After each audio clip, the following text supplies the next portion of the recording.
Hello everyone, welcome to CUET Adda 24/7। My name is Aman Mehta और आज हम पढ़ने वाले हैं क्लास 12 का financial statement of a company chapter accountancy में वन शॉट के अंदर। तो भाई देखो, थियोरेटिकल चीज़ें होंगी इसमें, बहुत थियोरी पढ़ने वाले हैं, कंप्लीटली थियोरी ही पढ़ेंगे, लेकिन आपके कंसेप्ट को बहुत स्ट्रॉन्ग करेगा और आपके एग्जाम में MCQs में देखने को मिलेगा। तो आपको काफ़ी बेनिफिट मिलेगा इस सेक्टर से, तो कुछ भी स्किप मत करना, क्योंकि स्टूडेंट सोचते हैं अकाउंट्स पढ़नी है तो भाई न्यूमेरिकल ही पढ़ेंगे, थियोरी छोड़ के जाएंगे। ऐसा मत किया करो, ठीक है। तो चलिए स्टार्ट करते हैं। तो सबसे पहले हम बात करते हैं financial statement of a company होती क्या है। तो financial statements are summarised statement. क्या है भाई? समराइज्ड स्टेटमेंट्स है, समरी बना रखी है, जो भी आज तक हुआ साल भर में उसकी समरी है ये, ठीक है। किसकी? अकाउंटिंग डाटा की समरी है एक इंटरप्राइज की। At the end of an accounting process, जब अकाउंटिंग प्रोसेस खत्म हो जाए तब एक समरी बन के निकल के आती है, ठीक है। इसमें इंक्लूड क्या करते हैं? कंपनी की बात हो रही है बेटा, इसमें इंक्लूड करते हैं balance sheet, statement of profit and loss, notes to account, statement of change in equity and cash flow statement, ठीक है। तो ये 5 चीजें इंक्लूड करते हैं, 5 चीजें इंक्लूड करते हैं, ठीक है। यहाँ पे PL अकाउंट नहीं होता, statement of profit and loss होता है, ठीक। चलिए, तो अब थोड़ा आगे बढ़ते हैं, इसके कैरेक्टरिस्टिक्स वगैरह फीचर जो आते हैं वो देखते हैं। तो कैरेक्टरिस्टिक्स ऑफ फाइनेंशियल स्टेटमेंट के बारे में अगर हम बात करें, they relate to past period. बेटा हमने 11th क्लास से पढ़ते हुए आ रहे हैं कि हमें ना हिस्टोरिकल कॉस्ट मेथड को फॉलो करना होता है, और ऑब्वियसली जो पास्ट में बीता उसी को रिकॉर्ड करके बैठे हुए हैं, ठीक है। तो पास्ट पीरियड, और ये क्या है? हिस्टोरिकल डॉक्यूमेंट है। इस वजह से क्या है बेटा, ये एक हिस्टोरिकल डॉक्यूमेंट है जो आपके पास्ट को दर्शाता है कि आपने इतनी बिल्डिंग खरीदी थी, इतना ये, इतना वो, और अब देखो ये है पास्ट का रिफ्लेक्शन है। दे एक्सप्रेस्ड इन मॉनेटरी टर्म्स। बेटा ये मॉनेटरी टर्म्स में ही एक्सप्रेस किए जाते हैं, इसके अंदर कुछ भी नॉन मॉनेटरी नहीं आता। जो पैसे में मापा जा सकता है उसकी अकाउंटिंग होती है, जिसकी अकाउंटिंग होती है तो वो फाइनेंशियल स्टेटमेंट में दिखाई भी देता है। दे show financial position through balance sheet. Balance sheet से ये फाइनेंशियल पोजीशन बताते हैं कि क्या हालात है, कितना आपकी संपत्ति है और कितने आपके दायित्व हैं, यानी कितनी असेट है और कितनी लायबिलिटी है, ओके। एंड फाइनेंशियल परफॉर्मेंस दिखाई जाती है through statement of profit and loss, यानी प्रॉफिट हुआ या लॉस हुआ, ये सारी चीजें दिखाई जाती है, ओके। फिर ऑब्जेक्टिव्स के बारे में बात करते हैं कि क्यों हम फाइनेंशियल स्टेटमेंट बनाएं। तो पहला ऑब्जेक्टिव बहुत क्लियर है कि आपको आपके इकोनॉमिक रिसोर्सेज के बारे में जानना है, अपनी ऑब्लिगेशन के बारे में जानना है। तो इसका मतलब क्या, असेट कितनी है और लायबिलिटी कितनी है, ये जानना हमारे लिए जरूरी होता है, इसलिए हम फाइनेंशियल स्टेटमेंट बनाते हैं। फिर हमें अपनी अर्निंग कैपेसिटी को जानना होता है कि हम कितना कमा सकते हैं, कितना कमा रहे हैं, अभी क्या कैपेसिटी है हमारी। To provide sufficient and reliable information to various parties interested in financial statement. और यहाँ पर हम फाइनेंशियल स्टेटमेंट इसलिए भी बना रहे हैं क्योंकि बहुत सारे लोग हैं जो जुड़े हुए हैं हमसे और उनको वो इंटरेस्टेड है, उनको जरूरत है हमारी फाइनेंशियल स्टेटमेंट की, गवर्नमेंट को जरूरत है ताकि वो इनकम टैक्स कैलकुलेट कर सके, मैनेजमेंट को भी जरूरत है फाइनेंशियल स्टेटमेंट की ताकि वो उसके अकॉर्डिंग ही आगे के जो भी ऑपरेशंस उनको कर सके, क्रेडिटर को, बैंक्स को, इन सबको जरूरत होती है, ठीक है। तो उनके लिए बेटा फाइनेंशियल स्टेटमेंट बनाए जाते हैं। To present true and fair view of working of the business किस तरह से काम कर रहा है, ठीक है, उसका ट्रू एंड फेयर व्यू चाहिए अपने को। देखो सच पता चलेगा तभी अच्छे से काम हो पाएगा। हम बोले अरे नहीं लॉस नहीं हो, बहुत प्रॉफिट हो रहा है, बहुत प्रॉफिट हो रहा है, और हो रहा नहीं है, तो बेटा एक टाइम पे ऐसा सोचते रहेंगे बिजनेस बंद हो जाएगा। इसलिए सच का सामना करो और काम करो। ट्रू एंड फेयर व्यू बहुत जरूरी है फाइनेंशियल स्टेटमेंट से। To serve as the basis for future planning and implementation of various operation. तो ये पॉइंट बताते बताते मैंने ये बात बता दी ऑलरेडी कि हमें फ्यूचर में किस तरह से ऑपरेशन करने हैं, वो बेटा हमें फाइनेंशियल स्टेटमेंट से ही पता चलता है। फ्यूचर प्लानिंग कर पाते हैं हम और उनको इंप्लीमेंट कैसे करना है वो पता चलता है। 6 point, to provide information about the cash flows. अब बेटा जितना प्रॉफिट हुआ जरूरी नहीं उतना कैश भी हमारे पास हो, तो कैश फ्लो एक अलग चीज है, इसके लिए कैश फ्लो स्टेटमेंट बनाई जाती है जो कि खुद फाइनेंशियल स्टेटमेंट है, ठीक है। तो कितना पैसा आ रहा है, कितना पैसा जा रहा है, कहां कहां से पैसा आ रहा है, कहां कहां को पैसा जा रहा है, सारी चीजें यहाँ पे बात होती है। टू हेल्प टू जज the effectiveness of the management. और इससे ये भी पता चलता है कि मैनेजमेंट कितना इफेक्टिव है, क्योंकि आप खुद सोचो कि जो भी कंपनी में काम हो रहा है वो बोर्ड ऑफ डायरेक्टर ही तो कर रहे हैं। वो अलग बात है वोटिंग वगैरह करवा लेते हैं, जो भी हमारे शेयर होल्डर है एनुअल जनरल मीटिंग वोटिंग करवाते हैं, हाँ जी भाई साहब ये काम करने की सोच रहे हैं कर लें, ये काम करने की सोच रहे हैं कर लें। अब हम बोल तो देते हैं एज अ शेयर होल्डर, हम बोल तो देते हैं कर लो, लेकिन वो कर कैसे रहे हैं वो हमारी फाइनेंशियल स्टेटमेंट दिखाती है, ठीक है। जैसे आपके पापा मम्मी बोलते हैं बेटा पढ़ाई कर लो, हाँ जी मैं अच्छे से पढ़ रहा हूँ, ट्यूशन जा रहा हूँ, ये कर रहा हूँ, वो कर रहा हूँ, लेकिन एक्चुअल में तुम कर क्या रहे हो वहां पे वो तो तुम्हें पता है ना, तो वो आपकी रिपोर्ट कार्ड बताती है। ऐसे ही बेटा फाइनेंशियल स्टेटमेंट मैं कह सकता हूं एक तरीके से मैनेजमेंट ने जो हरकतें पूरे साल भर करी है उसकी रिपोर्ट कार्ड है, ठीक है, तो उसकी इफेक्टिवनेस वहां से पता चलती है। To disclose various accounting policies, यहां पर बहुत सारी अकाउंटिंग पॉलिसीज को भी डिस्क्लोज किया जाता है, किस तरह से हम अकाउंटिंग कर रहे हैं। फिर इसके बाद बात करते हैं essentials of financial statement, essentials of financial statement. अब बात हो रही है कि फाइनेंशियल स्टेटमेंट में क्या चीजें होनी ही चाहिए, इसेंशियल जरूरी है, होना ही चाहिए, इसके बिना काम नहीं चलेगा। एक्यूरेट इंफॉर्मेशन होनी चाहिए ऑब्वियसली, फायदा क्या नहीं तो फाइनेंशियल स्टेटमेंट का, झूठ झूठ तो कुछ भी लिख दो, तो एक्यूरेट होनी चाहिए information. It should disclose the factual information about the financial position and working of the business. Factual information मतलब जिसका आपके पास फैक्ट हो, अगर मैं सीधी सीधी बोलूं तो आपके पास डॉक्यूमेंट्स होने चाहिए उसके सपोर्ट में, ताकि हम देख सके वो एक्यूरेट इंफॉर्मेशन है या नहीं है। अंडरस्टैंडेबिलिटी, आपकी फाइनेंशियल स्टेटमेंट ऐसी होनी चाहिए जो समझ में भी आए। आपकी फाइनेंशियल स्टेटमेंट समझ में ही नहीं आ रही तो करेंगे क्या उस चीज का। तो it should be prepared in accordance with the accepted accounting principle for better understanding. अब देखो पूरी दुनिया अकाउंटिंग कर रही है, कैसे कर रही है, एक्सेप्टेड अकाउंटिंग प्रिंसिपल, जो भी प्रिंसिपल बताए गए हैं उसके हिसाब से, लेकिन आप अपनी ही क्या कहते हैं अलग से रामायण लिख दो उस पर, तो बेटा वो समझ में ही नहीं आएगी किसी के। तो जो पूरी दुनिया जर्नली एक्सेप्टेड अकाउंटिंग प्रिंसिपल को फॉलो करती है, पूरे दुनिया में डेबिट क्रेडिट ही होता है, तो बेटा हम भी वही काम करेंगे तो ज़्यादा बेहतर रहेगा, और हमारी जो फाइनेंशियल स्टेटमेंट्स है वो कैसी हो जाएगी, अंडरस्टैंडेबल हो जाएगी। तो ये दो क्वालिटी तो होनी ही चाहिए। तीसरा कंपेरेबल, भाई देखो कंपैरिजन हम दो तरीके से करते हैं, खुद का अपने पास्ट वर्जन से और खुद का दूसरों से। तो यहाँ पे भी बिजनेस के लिए हमें कंपैरिजन चाहिए होते हैं कि हम बाकियों के कंपैरिजन में अच्छा काम कर रहे हैं या नहीं कर रहे हैं। अब आप अपने आप को कंपेयर कर रहे हो कि हमने पिछले साल से इस साल ज़्यादा प्रॉफिट कमाया है, ठीक है जी, लेकिन पिछले साल आपने 100 रुपये कमाया था, इस बार 102 रुपये कमाया है, लेकिन दुनिया 100 करोड़ रुपए कमा रही है, तो आपको उनसे भी तो कंपेयर करना आना चाहिए ना, कि भाई तुम खुश मत हो, है ना, वो क्या बोलते हैं कुएं के मेंढक, तालाब के मेंढक, जो भी बोलते हैं कि बेटा उससे बाहर निकलो, दुनिया बहुत आगे चल रही है। तो कंपैरिजन कब कर पाओगे, जब भाई आप अकाउंट फाइनेंशियल स्टेटमेंट उस तरीके की बनाओगे जो कंपेयर की जा सके, खुद की खुद से भी कंपैरिजन हो पाए और दूसरों को भी हम खुद से कंपेयर कर सकें, तो कंपेरेबल होनी चाहिए। तो it should disclose information in a manner that user can compare the information of same entity over the years, जिसको हम बोलते हैं intra firm comparison. Over the years मतलब पहले कैसे काम करते थे, पहले क्या प्रॉफिट्स आते थे, पहले क्या फाइनेंशियल पोजीशन थी, आज क्या है, ये हो गया बेटा खुद को खुद से कंपेयर करना, that is intra firm comparison. And also compare the reporting companies financial information with that of other companies, other company से भी कंपेयर करने, खुद को दूसरों से कंपेयर कर रहे हैं, इसको बोलते हैं बेटा इंटर फर्म कंपैरिजन, खुद को दूसरों से कंपेयर करना कि भाई मैंने इस बार 400 करोड़ रुपए का प्रॉफिट कमाया, उसने कितना कमाया, अच्छा उसने 500 करोड़ कमाया, अगली बार बताते हैं। तो बेटा वो तभी तो हो पाएगा कि कॉम्पिटिटर हमसे आगे क्यों जा रहा है, कैसे जा रहा है, वो सारी चीजें तो वो हम फाइनेंशियल पोजीशन से कंपैरिजन करेंगे तभी तो हमें फील होगा। ठीक है, चलिए आगे बढ़ते हैं। इसके बाद एसेंशियल्स और आ जाते हैं। वेरीफाइबल, आप जो भी फाइनेंशियल स्टेटमेंट बनाते हो वो वेरीफाई होनी चाहिए। अब एक वर्ड आता है जैसे ऑडिट, क्या आता है बेटा, ऑडिट, तो कंपनीज का ऑडिट होता है, यानी उनके अकाउंट्स की चेकिंग होती है। और चेकिंग कब होगी, जब आप, चेकिंग का मतलब यही है कि आप वेरीफाई कर रहे हो कि चीजें ठीक हैं या नहीं है।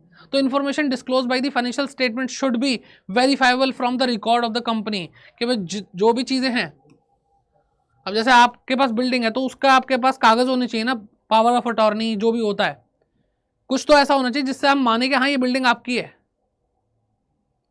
ठीक है, ऐसे जो भी ट्रांजैक्शन आप देख रहे हैं, कोई बड़ी ट्रांजैक्शन देख रहे हैं, छोटी ट्रांजैक्शन देख रहे हैं, हर किसी का बिल होता है, कुछ ना कुछ होता है, तो वो भी तो पता चलना चाहिए ना, तभी तो हम बोलेंगे हाँ भाई सच सच दिखाया। आई बात समझ में।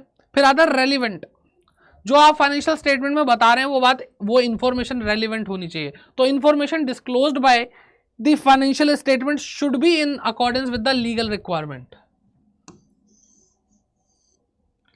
भाई देखो कंपनी एक्ट 2013 बहुत अच्छे तरीके से लीगल रिक्वायरमेंट लेके बैठा हुआ है कि भाई अगर कंपनी अगर तुम बना रहे हो तो तुम्हें ऐसे ऐसे फाइनेंशियल स्टेटमेंट बनानी पड़ेगी, बहुत सारी चीज़ें शेड्यूल 3 के हिसाब से फॉर्मेट दे रखे हैं, कंपनी अलग तरीके से ही बना रही है, ठीक है।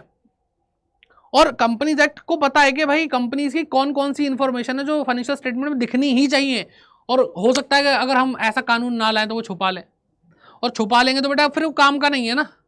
अब मान लो एक इन्फॉर्मेशन है जो मुझे आपको बतानी चाहिए लेकिन मैं आपको बता ही नहीं रहा हूँ, आप पूछ रहे हो कि सर कि ये कोर्स कब तक खत्म करा दोगे, मैं बोल रहा हूँ बहुत बढ़िया कोर्स है, मजा आ जाएगा। अब बताओ आपने क्या पूछा और मैंने क्या बताया, डिफरेंस आ गया ना। तो आपको जो मैंने बोला वो आपके काम का ही नहीं है। तो ऐसे ही फाइनेंशियल स्टेटमेंट के अंदर अगर कुछ ऐसी बातें बता दी जाएं जो आपके काम की नहीं है तो फिर क्या बात की फाइनेंशियल स्टेटमेंट, है ना। तो लीगल रिक्वायरमेंट फॉलो करेंगे, फुलफिल करेंगे कंपनी, तो भाई वहां पे सारी चीजें क्या होंगी, रेलेवेंट भी होंगी। फिर आता है टाइमलीनेस, चीजें टाइम से होनी जरूरी है। अब मान लो कि आप मेरे अकाउंटेंट हो, मेरा बिजनेस चल रहा है अच्छा वाला, ठीक है, फिर 10 साल बाद की बात करते हैं, 10 साल बाद मेरे को अपना बिजनेस बंद करना पड़ गया, तो मैंने आपसे पूछा हाँ भाई कैसे कैसे हम इस हालात तक पहुंचे, थोड़ा बताओ मुझे। वो ना सर 10 साल पहले जब आपने बिजनेस शुरू करा था ना तो ही आपका लॉस शुरू हो गए थे, घटिया बिजनेस था आपका। तो मैं बोलूँ भाई पहले क्यों नहीं बताया। तो वही पॉइंट है बेटा, जो चीज़ तब पता चलनी चाहिए थी अगर मुझे आज पता चलेगी तो उसका फायदा क्या है। तो फाइनेंशियल स्टेटमेंट आपको करंट सिचुएशन दिखाए ज़्यादा बेहतर है। अब कोई चीज़ टाइम के साथ साथ इररेलीवेंट हो जाए जिसका कोई फायदा ही ना हो तो बेटा फिर तो बेकार है। तो टाइमलीनेस होना चाहिए फाइनेंशियल स्टेटमेंट में, जो आप इंफॉर्मेशन दिखा रहे हो वो टाइम से दिखानी चाहिए, लेट नहीं होना है उसमें, ठीक है। तो timeliness, it should be prepared and presented with in a reasonable period after the end of accounting period. Accounting period and होते ही कुछ एक आध हफ्ते के अंदर ही आपको सारी चीजें बता देनी होती हैं। अब ऐसा नहीं है कि आपने साल का अंत हुआ, आप अकाउंटिंग कर रहे हो फाइनल अकाउंट बना रहे हो और फाइनल अकाउंट बनाते बनाते अगला साल भी खत्म हो गया, तब तो बेटा उस साल का प्रॉफिट हमें जरूरी है ना। ये इस साल का प्रॉफिट हुआ लॉस हुआ अब तो बेकार हो गया ना मेरे लिए। आप 12th के लेक्चर देख रहे हो लेकिन आप मान लो क्या कहते हैं, आप 12th के लेक्चर देख रहे हो कब, जब आप क्या कहते हैं 11th क्लास में पढ़ते हो, तो फायदा क्या उस चीज का, अभी कोई फायदा नहीं है। टाइम से पहले और टाइम के बाद चीजें नहीं होनी चाहिए, और उसी तरीके से प्रेजेंट करनी है, उसी तरीके से प्रिपेयर करनी है, ठीक है, ताकि जो रेलिवेंसी है वो बनी रहे, रेलिवेंसी बनी रहे। नहीं तो क्या होता है बेटा, अगर आप टाइम से कोई भी चीज नहीं बताते तो रेलिवेंसी लूज हो जाती है, ठीक है। चलो तो ये चीजें हैं। अब बात करते हैं आगे इंपॉर्टेंस ऑफ फाइनेंशियल स्टेटमेंट की, क्यों इंपॉर्टेंट है फाइनेंशियल स्टेटमेंट बनाना। तो सबसे पहली चीज जो मैंने रिपोर्ट कार्ड वाली बात करी थी आपसे कि मैनेजमेंट की रिपोर्ट कार्ड की तरह होती है फाइनेंशियल स्टेटमेंट, कि मैनेजमेंट एक्चुअल में करता क्या है पूरे साल भर, और जो शेयर होल्डर हैं जिन्होंने अपना पैसा लगा रखा है कंपनी में, उनको तो उम्मीदें होती है ना कि यार ये कंपनी मुझे पैसा कमा करके देगी, उनकी एक्सपेक्टेशंस होती हैं।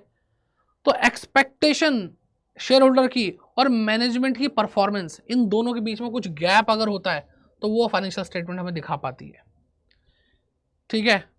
फिर financial statements provide basic input for industrial taxation and other economic policies of the government as these policies of the government।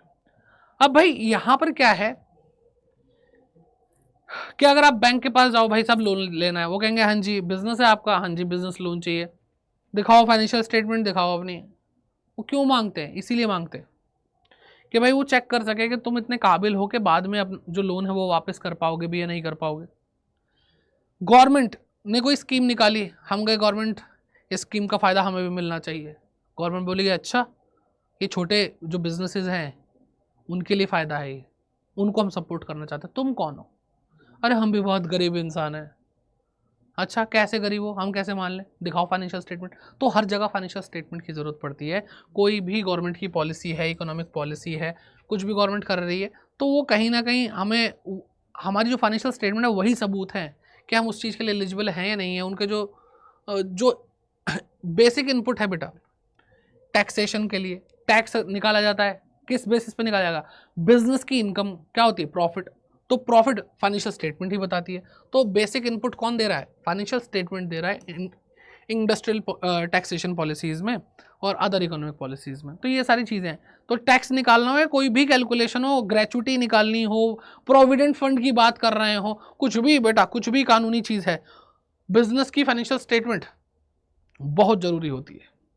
फिर आता है बेटा financial statements from the basis for granting a credit. ये बात तो मैंने ऑलरेडी कवर कर ली है कि भाई ग्रांटिंग क्रेडिट, क्रेडिट यानी उधार देना, कौन दे रहा है, बैंक दे रहा है या कोई भी आपका जो फाइनेंशियल इंस्टीट्यूशन, अगर आप बिजनेस को पैसा देता है तो वो बेटा किस बेसिस पे देता है, फाइनेंशियल स्टेटमेंट देख करके देता है कि ये बिजनेस डूबने वाला तो नहीं है, पता चले इसको लोन दे दूं, बिजनेस तो डूब रहा है, मेरा पैसा लेके भी डूब जाए।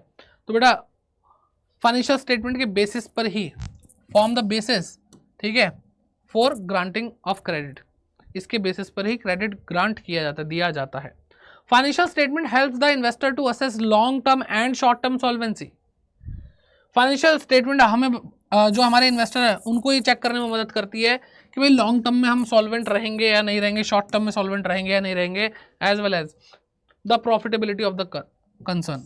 तो भाई प्रॉफिटेबिलिटी रहेगी या नहीं रहेगी। अब प्रॉफिट एंड लॉस अकाउंट जो बनाते थे हम कंपनी के केस में, SPL, statement of profit and loss बनाते हैं, तो बेटा वहाँ से आपको पता चलता है कि भाई ओवर द ईयर्स कितने कितने प्रॉफिट कमाए जा रहे हैं और किस तरीके से प्रॉफिट कमाए जा रहे हैं। ऐसा नहीं है वहाँ पे प्रॉफिट दिख रहा तो प्रॉफिट समझ लोगे भाई प्रॉफिट ही होगा। मान लो आपने PL देखा और PL के अंदर आपने एक बिल्डिंग बेच करके करोड़ों का फायदा कमाया, तो करोड़ों रुपए में प्रॉफिट आ रहा है, तो वो वाली स्टेटमेंट दिखा दो इन्वेस्टर, लो ये रही हमारी स्टेटमेंट, बहुत प्रॉफिट हुआ है।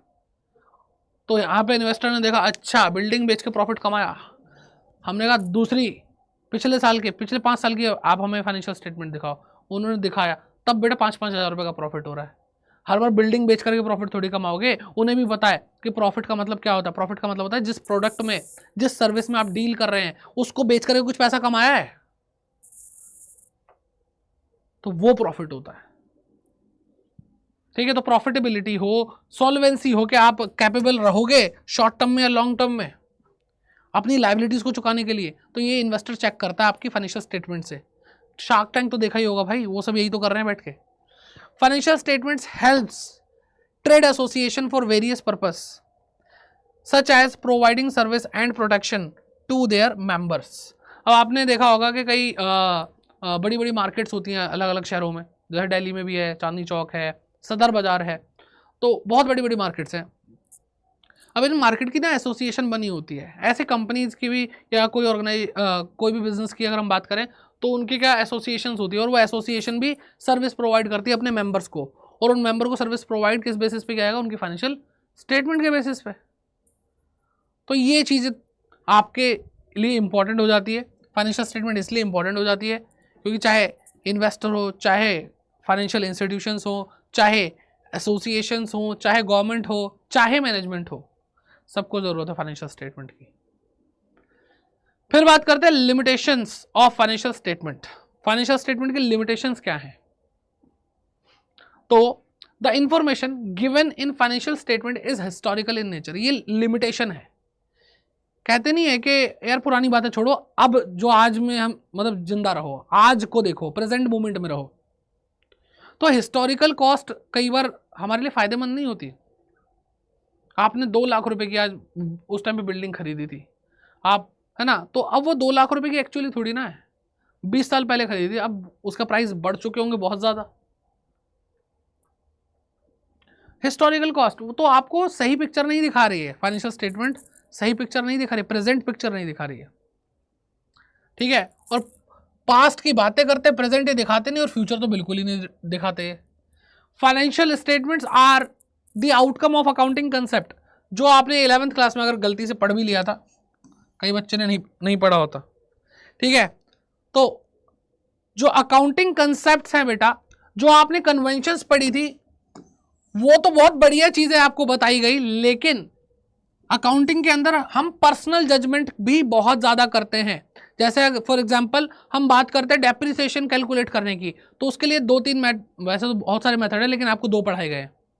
अब उसमें से आप क्या चूज करते हो, ये बात आपको अकाउंटिंग में कोई नहीं बोलेगा, तो ये पर्सनल जजमेंट है कि कौन कैसे कौन सा जो मेथड है वो यूज करना चाहता है। गुडविल कैलकुलेट करने के लिए आप कैसे भी कर सकते हो, एवरेज प्रॉफिट मेथड लगा सकते हो, सुपर प्रॉफिट मेथड लगा सकते हो, कैपिटलाइजेशन मेथड लगा सकते हो, कोई भी दिक्कत नहीं आएगी। तो ये पर्सनल जजमेंट है। अब एक बात तो तय है कि हम जो भी, हमारे पास 2-3 ऑप्शन, उनमें से एक चुनेंगे। पहली बात तो यह कि उनमें से एक ही चुनेंगे, और दूसरी तरफ सच्चाई ये भी है कि भाई अगर 2-3 ऑप्शन है तो उनमें से कोई तो एक होगा, सिर्फ एक, जो ज्यादा एप्रोप्रिएट होगा, जो ज्यादा सही होगा। जो ज्यादा सही होगा अकाउंटिंग पॉइंट ऑफ व्यू से, कि अगर आप अकाउंटिंग कर रहे हैं तो आपको ये कर लेना चाहिए अपने बिजनेस के सिचुएशन के हिसाब से, ठीक है। तो जो भी आपके पास 2-3 मेथड है उनमें से एक ही मेथड ऐसा होगा जो ज्यादा अप्रोप्रिएट होगा, लेकिन कोई इतना सोचता ही नहीं है। पर्सनल जजमेंट के हिसाब से जो आपको ठीक लगता है आप वो कर देते हो, जरूरी जो आपको ठीक लग रहा हो एक्चुअल में ठीक हो, तो इस वजह से ये लिमिटेशन है। तो फाइनेंशियल स्टेटमेंट, अब देखो आप कहोगे सर कैसे हम समझदार हैं, ऐसे कैसे समझदार हो? मान लो कोई ऐसे कच्चा पक्का पढ़ के निकल गया, बाद में उसको डेप्रिसिएशन लगाने का काम आया, वो अकाउंटिंग कर रहा है, अकाउंटेंट बन गया गलती से, अब उसने WDV उसको आता ही नहीं कैलकुलेट करना, तो वो SLM ही तो लगाएगा और वहां पे WDV लगना चाहिए। सोचो हो गई ना गड़बड़। तो इनकम्पिटेंसीज जो होती है वो बेटा पर्सनल जजमेंट के साथ खराब कर देती है मामला। The financial statement can be prepared on the basis of different accounting practices. Financial statement जो है वो बनाई जाती है बेटा अलग अलग अकाउंटिंग प्रैक्टिसेस के साथ। प्रॉफिट अर्न और loss suffered will be different under different assumption, ठीक है। तो अलग अलग अजम्पशन हम मान के चलते हैं, अलग अलग चीजें हम करते हैं और उस वजह से अलग अलग प्रॉफिट या लॉस हमें देखने को मिलता है, ठीक है। ये भी एक बहुत बड़ी लिमिटेशन आ जाती है। फिर उसके बाद अगर हम बात करते हैं financial statement ignores the qualitative element. Quality के बारे में कोई बात ही नहीं कर रहा, कौन सा एम्प्लॉय बहुत अच्छे से दिल लगा करके काम कर रहा है, क्रिएटिविटी के साथ काम कर रहा है। अब क्रिएटिविटी तो भाई कहीं से कहीं तक मॉनेटरी टर्म्स में मेजर नहीं हो सकती, अब जब हो नहीं सकती तो बेटा वो अकाउंटिंग में नहीं आएगी, वो बेटा क्वालिटेटिव एलिमेंट है। तो देखो क्रिएटिविटी से बिजनेस चलता है और उसको हम देखो अकाउंटिंग में कंसीडर नहीं करते। फिर it ignores price level changes of present market value of the asset. अभी मैंने आपको बताया 2 लाख रुपए की आपकी बिल्डिंग है, तो उसका जो प्राइस लेवल जो चेंज होता रहा, तो बेटा मार्केट वैल्यू उसकी चेंज हो रही थी, मार्केट वैल्यू कोई यहाँ पे शो कर ही नहीं रहा फाइनेंशियल स्टेटमेंट में, ठीक है। तो उसकी मार्केट वैल्यू अलग है, हिस्टोरिकल कॉस्ट अलग है और हम हिस्टोरिकल कॉस्ट दिखाए जा रहे हैं। तो इस तरह से बेटा गड़बड़ कुछ तो है, लिमिटेशंस तो है हमारे पास फाइनेंशियल स्टेटमेंट की।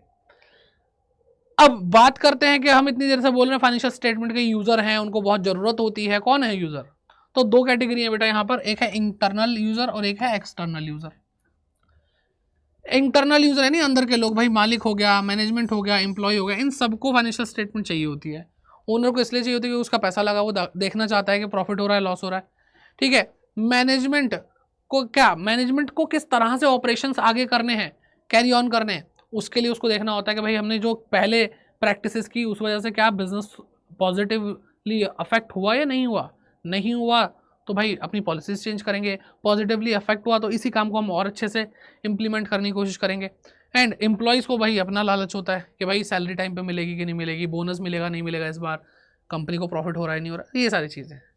एक्सटर्नल यूज़र की बात करें तो भाई बहुत सारी चीज़ें बैंक्स हैं, फाइनेंशियल इंस्टीट्यूशन है जो हमें उधार देते हैं। अब मैंने बता ही दिया कि उनको क्यों चाहिए होता है, क्योंकि वो वही देख करके लोन देंगे कि आपका फाइनेंशियल पोजीशन कैसी है। प्रेजेंट एंड फ्यूचर इन्वेस्टर, जो अभी इन्वेस्टर है वो भाई आपको गालियाँ देंगे अगर तुम ढंग से काम नहीं करोगे फाइनेंशियल स्टेटमेंट देख करके।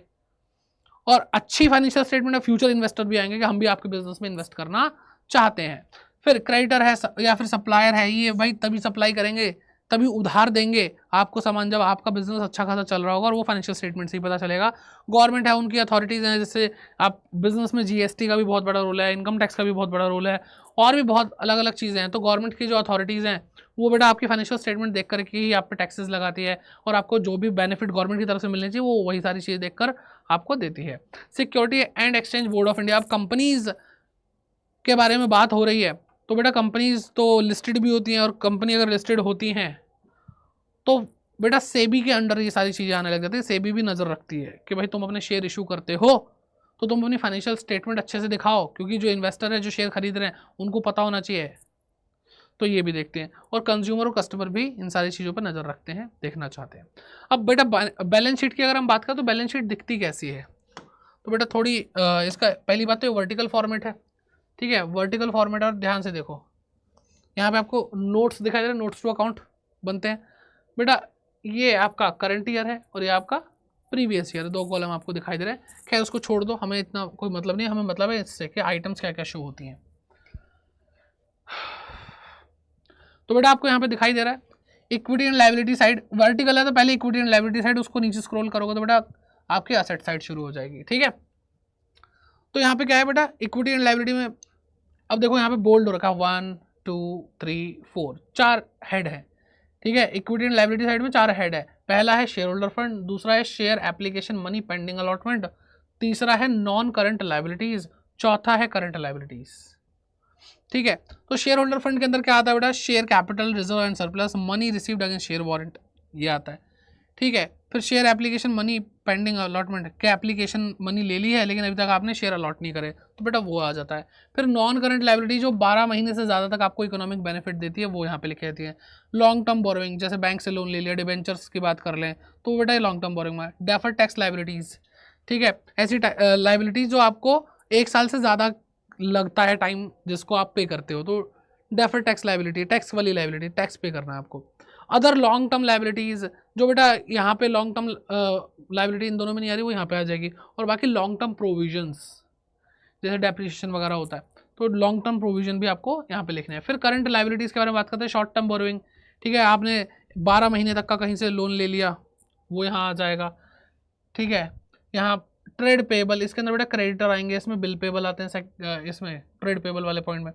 अदर करंट लायबिलिटी जो बेटा इन दोनों में नहीं आएगा वो इधर आएगा। फिर शॉर्ट टर्म प्रोविजंस आ जाएंगे। तो इस तरह से बेटा आपकी लायबिलिटी और इक्विटी साइड हो गई। अब यहाँ पे बात करते हैं असेट्स की। असेट्स में बेटा 2 ही हेड हैं, पहला है नॉन करंट असेट, दूसरा है current assets. Non current asset के अंदर बेटा आपको A B C D E ये 5 सब हेड देखने को मिलते हैं, ठीक है। एक जो आपका पहला सब हेड है वो है property plant and equipments and intangible assets. तो बेटा इसका नाम चेंज हुआ है, कई बच्चे पुरानी अगर वीडियो देखेंगे तो वहाँ पे प्रॉपर्टी प्लांट एंड इक्विपमेंट नहीं फिक्स्ड असेट दिखाई देगा, लेकिन बेटा अब चेंज हो चुका है प्रॉपर्टी प्लांट एंड इक्विपमेंट, जो कि आपकी टेंजिबल असेट्स को शो करता है, एंड इंटेंजिबल असेट्स। तो बेटा इसमें 4 चीज़ें आती हैं, tangible asset, intangible asset. Tangible वो जिसको छू सकते हो, देख सकते हो, इंटेंजिबल जिसको छू नहीं सकते, देख नहीं सकते, जैसे गुडविल, पेटेंट, ट्रेडमार्क, कॉपीराइट।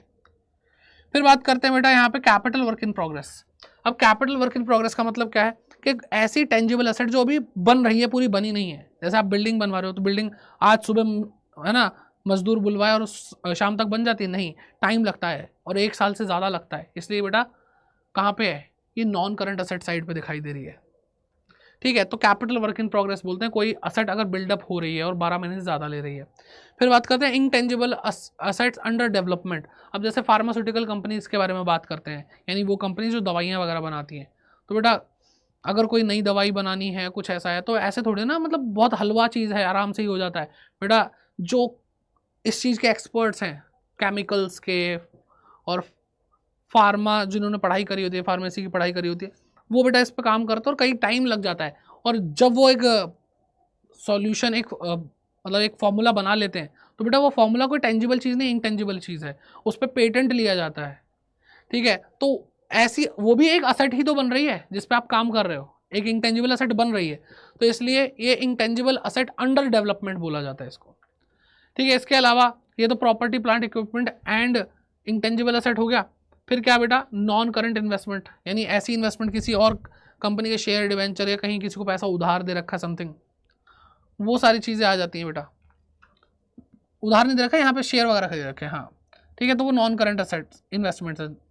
फिर डेफर्ड टैक्स असेट, यानी अब टैक्स का रिफंड हमें मिलना है। हमने मान लो टैक्स बेटा जब हम निकालते हैं तो हमें टैक्स पे करना पड़ता है ना।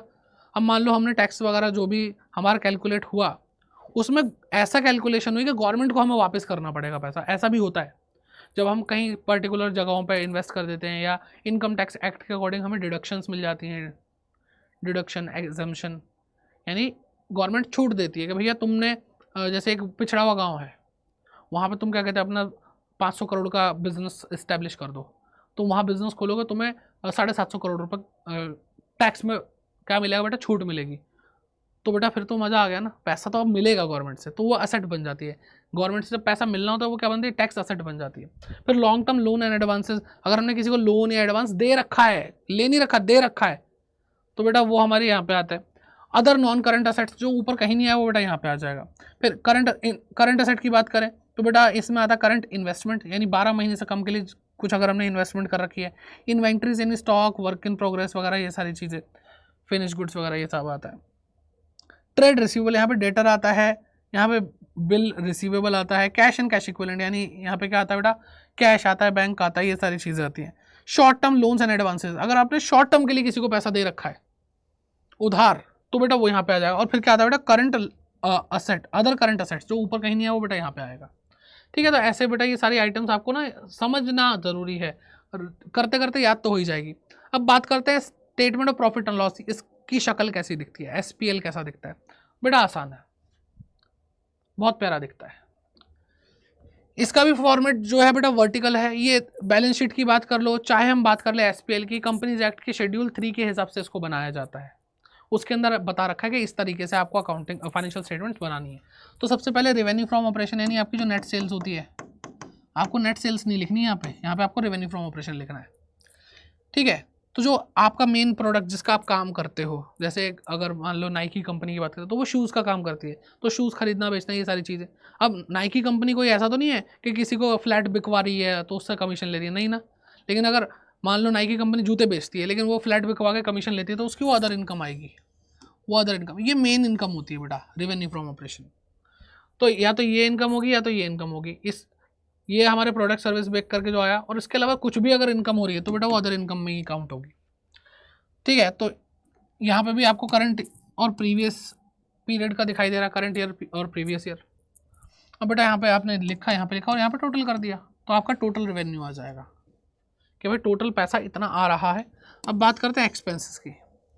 एक्सपेंसेस में cost of material consume, purchase of stock in trade. ठीक है, आपने मटेरियल कितना कंज्यूम करा, आपने कितने परचेजेस करे, इन्वेंट्री जो भी आपकी फिनिश गुड्स है, वर्क इन प्रोग्रेस है, और ट्रेड स्टॉक इन ट्रेड है उसमें कितना चेंजेस आ रहा है वो भी आपका खर्चा है। एम्प्लॉय बेनिफिट एक्सपेंस, जिसमें सैलरी, बोनस, कमीशन जो हम किसको दे रहे हैं बेटा, एम्प्लॉयज़ को दे रहे हैं, एम्प्लॉय को सैलरी वगैरह, वेजेस, ये सब इसमें आती हैं।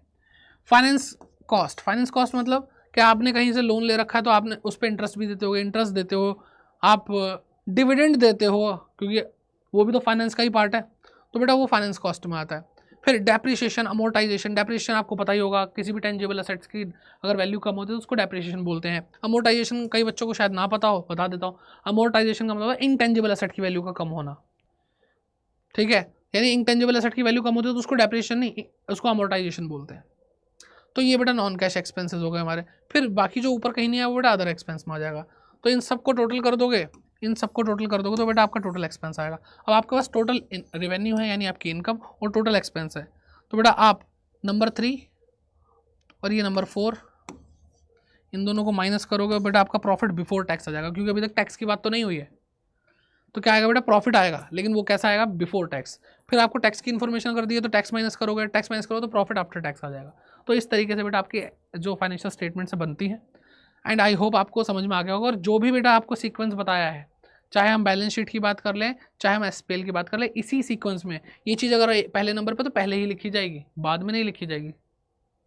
आई बात समझ में? तो आई होप ये सेशन आपको हेल्पफुल रहा होगा, समझ में आया होगा। थ्योरी बहुत ज़रूरी है, सीयूटी के पॉइंट ऑफ व्यू से भी बहुत ज़रूरी है। ठीक है, और बाकी अपने आप को और अच्छे से प्रिपेयर करने के लिए और सिस्टमेटिक तरीके से प्रिपेयर करने के लिए आप हमारे साथ जुड़ सकते हैं। अड्डा 24/7 ऐप डाउनलोड करके जुड़ सकते हैं।